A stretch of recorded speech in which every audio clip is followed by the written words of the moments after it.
Justement, en rapport avec cette plénière, nous recevons M.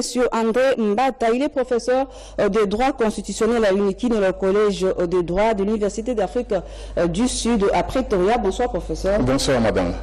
Il y a eu aujourd'hui à l'Assemblée nationale une motion sur les ordonnances signées tout récemment par le chef de l'État nommant les mandataires des entreprises publiques GCAMIN et SNCC. Qu'est-ce qui s'est passé réellement aujourd'hui?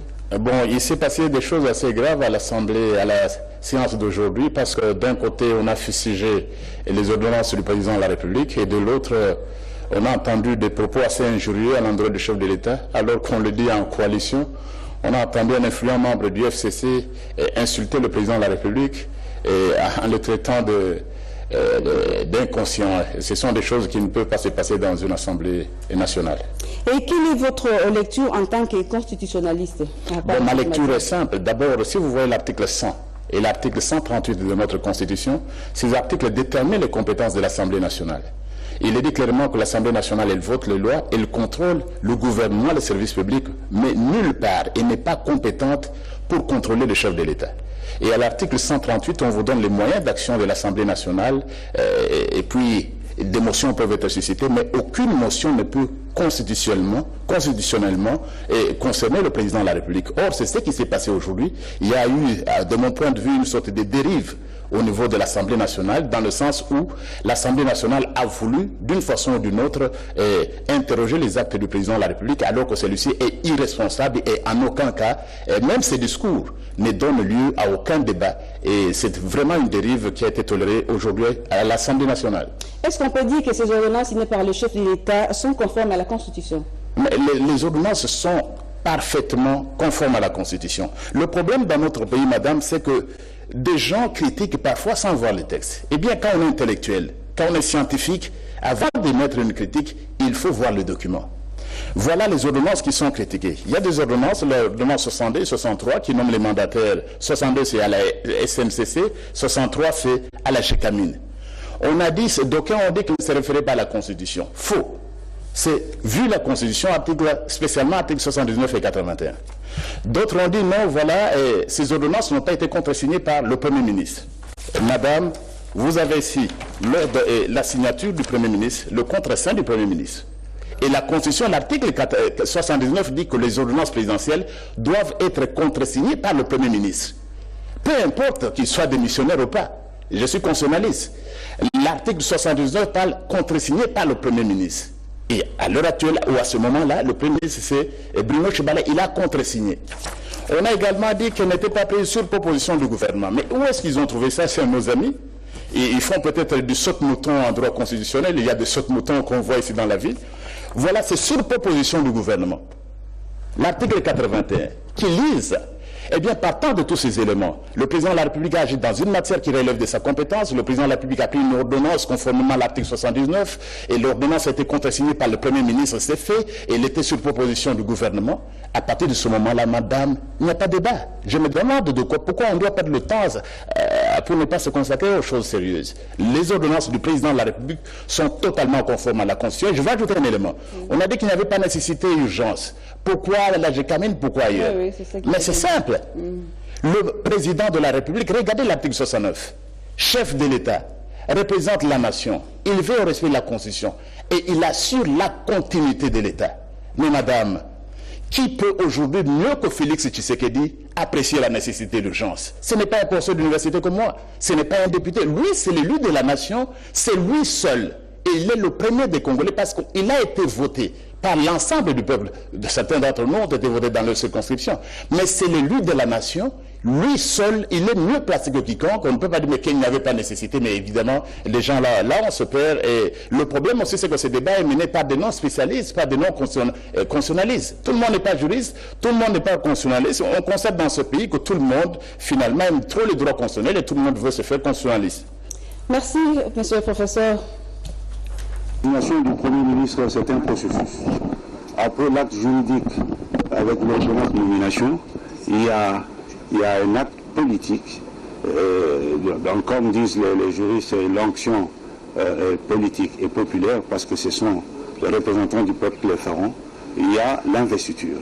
Et juste après l'investiture, conformément à l'article 90 de la Constitution, nous allons procéder donc à la remise et reprise avec le professeur Sylvestre Lunda. Qu'en est-il de la composition du premier gouvernement Ilukamba et de la publication? Le Premier ministre entrant s'en remet aux négociations Cash-FCC qui sont en cours. Les négociations, c'est entre les partis à la coalition, FCC, Cash, et les négociations se déroulent. Ils vont annoncer les résultats, puisque c'est eux qui mènent les négociations. Soyez patients, l'enfant va bientôt naître. Avant de quitter le site de la primature, le Premier ministre entrant, Ilunga Ilukamba, s'est dit satisfait du déroulement des travaux et rassure être prêt pour le travail. À l'Assemblée nationale, l'élection de bureaux des 10 commissions permanentes devra tenir compte des sensibilités présentes. L'exhortation est de Janine Mabunda, présidente des 7 chambres basses du Parlement, lors de la plénière de ce vendredi. Procien et Chisongo et Sylvie Moumbo pour le reportage. L'Assemblée plénière a démarré par une bonne nouvelle, à savoir le député national Samuel Bemba. Récemment, l'objet d'enlèvement a été retrouvé, a communiqué l'honorable présidente. Il a été également connu le président du groupe parlementaire Kachiadier, l'honorable Léon Bikaï, après quelques temps de tractation. Parlant du processus de la mise en place des 10 commissions permanentes, l'honorable Janine Mabunda Lioko a relevé le nombre de membres en deçà du seuil, faute de consensus à travers les commissions telles que genre, famille, enfants, d'une part, et d'autre part, des droits de l'homme. Des équilibres pour lesquels la présidente de l'Assemblée nationale a accordé un délai de 2 jours au groupe parlementaire avant l'arbitrage définitif. Les mêmes groupes parlementaires sont appelés dans 48 heures à désigner les membres devant composer le comité des sages et procéder à l'élection des membres des bureaux des commissions permanentes et du comité des sages dans le respect de toutes les sensibilités présentes à l'hémicycle. À l'étape de motion dite incidentielle, l'honorable Mondolé, citant les récentes nominations intervenues dans le secteur du portefeuille, en dénonce l'inconstitutionnalité pour n'avoir pas été délibéré en Conseil des ministres et contresigné par le Premier ministre. Le débat général ouvert puis clos sous la direction de l'honorable Janine Mabunda Lioko a démontré qu'il s'agit des actes administratifs qui nécessitent une certaine révisitation. Pour les uns, cette situation n'adviendrait pas si le gouvernement responsable était mis en place. Pour les autres, il ne s'agit pas de remettre en cause les ordonnances, mais les dispositions qui gouvernent le secteur du portefeuille devraient être respectées. Je retiens donc de toutes ces interventions qu'il a été évoqué le respect des textes de loi.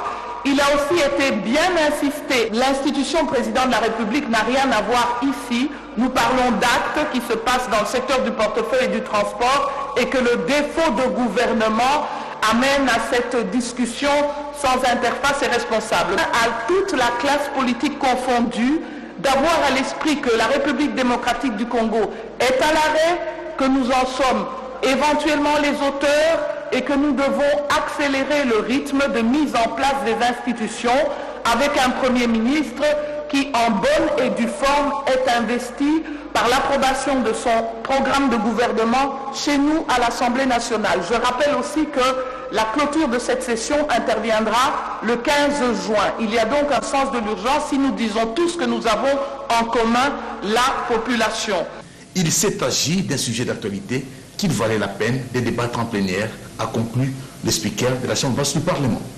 L'épidémie à virus Ebola qui sévit à l'est du pays et continue à faire des victimes. Le sujet évoqué entre le président de la République, Félix-Antoine Tshisekedi Tshilombo, et le responsable de la riposte contre Ebola, nommé tout récemment par le secrétaire général de l'ONU. Reportage. Déjà plus de 2000 cas recensés dans le pays et pourtant, la maladie à virus Ebola demeure encore, selon les experts, dans sa phase active de transmission. Pour les autorités de la RDC, il faut agir et vite. 2 semaines après sa nomination par le secrétaire général des Nations Unies pour conduire les opérations de riposte, David Gousli, à la tête d'une délégation d'experts, a eu une séance de travail ce vendredi avec le président de la République et chef de l'État. Félix-Antoine Tshisekedi Tshilombo et ses hôtes ont décrit séance tenante les actions prioritaires à mener, ce après avoir élucidé les difficultés qui freinent l'élan de la riposte. L'obstacle principal, c'est l'accès aux populations les plus vulnérables du compte, du fait donc de la situation sécuritaire, comme l'a si bien dit David, et de la manipulation de certaines populations qui n'adhèrent pas à la réponse. Je pense que donc la mise à l'échelle de l'intervention des Nations Unies, en tenant compte de tous ces déterminants sécuritaires, humanitaires, va nous permettre d'avoir un accès amélioré et d'être plus efficace dans la réponse. Il faut travailler dans l'option d'une éradication totale avec l'implication de tous. Sur ce point, le chef de l'État est plus que déterminé, rassure ses interlocuteurs. Le président était très engagé sur le sujet. Il a beaucoup de préoccupations à propos de la situation. Donc on a changé ce que nous pouvons faire de notre côté des Nations Unies, mais aussi du côté du gouvernement, comment on peut coordonner ces actions sur le terrain. Et nous avons aussi indiqué que Dr. Faure et moi-même, nous serons en fait basés dans cette zone, à Butembo même, pour commencer, pour qu'on puisse travailler très proche à la population, pour mieux comprendre comment on peut surmonter tous les obstacles qui sont toujours là. Pour l'heure, une seule option est à privilégier pour freiner l'élan inquiétant de la contamination, celle de la conjugaison des efforts au niveau sécuritaire, sanitaire et institutionnel. Les élèves finalistes du cycle primaire ont terminé leur test national ce vendredi, excepté ceux du Nord Kivu. Sur le nombre total de participants, il se dégage une augmentation de 15% des filles sur toute l'étendue du territoire national. Qu'en est-il de la ville-province Kinshasa? Nos reporters ont fait la ronde de quelques écoles de la capitale pour en savoir un peu plus. Regardez. Pendant 2 jours, soit le jeudi et le vendredi 7, les finalistes du primaire ont été soumis à un test d'évaluation de leurs connaissances avant d'embrasser les secondaires. Il s'agit de plus d'1 500 000 finalistes sur toute l'étendue du territoire, excepté la province du Nord Kivu. Au premier jour, ces élèves ont affronté les Français et la culture générale. Ce vendredi, c'était le tour des sciences exactes, notamment la mathématique et les sciences. Un fait marquant, un élève surdoyé d'environ 10 ans, trouvé dans un centre pour passer son test au complexe scolaire Elika Denjili, qui a fait l'objet des éloges. Nous venons encore d'encourager nos candidats de Tchangou afin que tout se passe calmement. Vous savez, c'est une province, c'est une nouvelle province, et ça c'est sa 2e année, et que c'est une province de référence. Nous voulons que nous gardons le même cap et que les lauréats soient toujours sortis de cette province. Nous sommes agréablement surpris de voir que les enfants sont posés. Nous entrons dans les salles et vous avez entendu que tout se passe bien. Tout le monde, les questions sont posées dans le programme. Il n'y en a pas en dehors du programme. Et les enfants sont à l'aise. Ils disent qu'il n'y a pas de difficultés particulières. Donc, sur ce plan-là, je pense que les enfants ont été très bien préparés pour cette épreuve. Signalons que la province éducationnelle de la Tchangou a inscrit près de 60 000 élèves, soit 64% des filles et 36% des garçons. Un accroissement du nombre des filles.